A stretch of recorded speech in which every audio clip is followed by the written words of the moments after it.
সংঘগুরু স্বামী শিবানন্দ।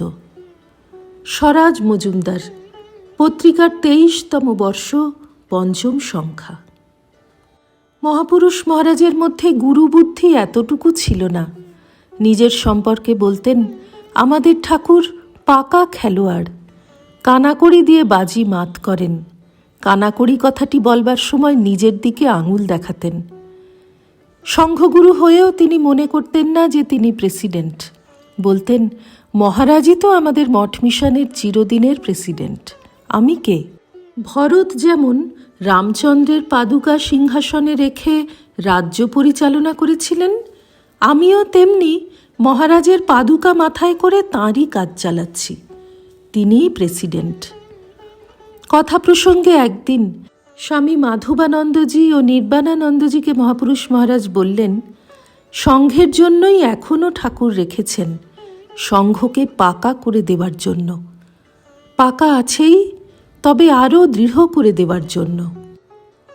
স্বামী প্রভবানন্দ আমেরিকা যাবেন, 1922 সাল। মহাপুরুষ মহারাজকে প্রণাম করতে গিয়েছেন। সেই সময় দেখলেন একটি যুবক তাঁকে প্রণাম করে বলছেন, মহারাজ, আপনি আমাকে চিনতে পারলেন না? আপনি যে আমাকে কৃপা করে দীক্ষা দিয়েছেন। শুনে মহাপুরুষ মহারাজ বললেন, আমি বাবা কারো গুরু নই। যে আমার কাছে আসে আমি ঠাকুরের পায়ের তলায় তাকে ফেলে দিই, তাছাড়া আমি কিছু জানি নে বাবা। প্রভবানন্দজির মনে হয়েছিল এটা আমাকে শিক্ষা দেওয়ার জন্য, কারণ বিদেশে গিয়ে তো তাঁকে দীক্ষা দিতে হবে।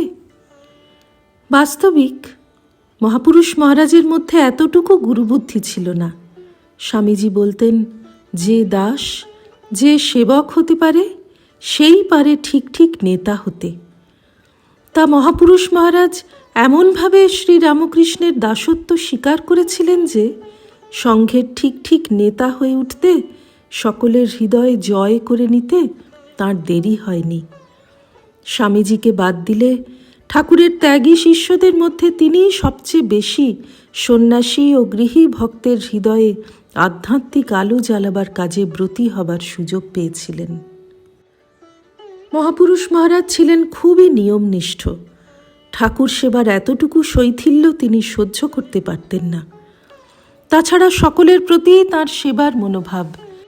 নিজের হাতে ম্যালেরিয়া রোগীদের পথ্য তৈরি করে ঘরে ঘরে পৌঁছে দেওয়া, দাতব্য চিকিৎসালয়ে ডাক্তার সাধুকে সাহায্য করা, কর্মীরা অসম্মত হলে মুসলমান ভক্তের উচ্ছিষ্ট পরিষ্কার করা, কাশীতে অসুস্থ ব্রহ্মচারীর নষ্ট কাপড় কেচে দেওয়া, এসবই তিনি নির্বিকার চিত্তে অম্লান বদনে করেছেন। তিনি ব্রহ্মজ্ঞ পুরুষ, আত্মারাম। তাঁর এসব করার কি প্রয়োজন ছিল? তার নিজের প্রয়োজন ছিল না, কিন্তু বিজ্ঞানীর অবস্থাটি দৃষ্টান্ত হিসেবে সংঘের সাধু ভক্তদের কাছে তুলে ধরার তাগিদ তিনি অন্তরে অনুভব করেছিলেন।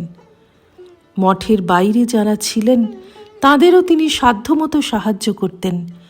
বেলুড় গ্রামের কোন বৃদ্ধ জেলে মারা গেছে তার শ্রাদ্ধের টাকা দেওয়া, কোন ভক্ত মারা গেছে তার বিপন্ন পরিবারকে অন্ন বস্ত্র অর্থ দেওয়া, কার মেয়ের শ্বশুরবাড়িতে অর্থাভাবে পুজোর তত্ত্ব পাঠানো যাচ্ছে না তার ব্যবস্থা করা।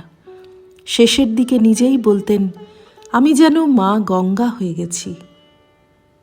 শ্রী রামকৃষ্ণার্পণমস্তু।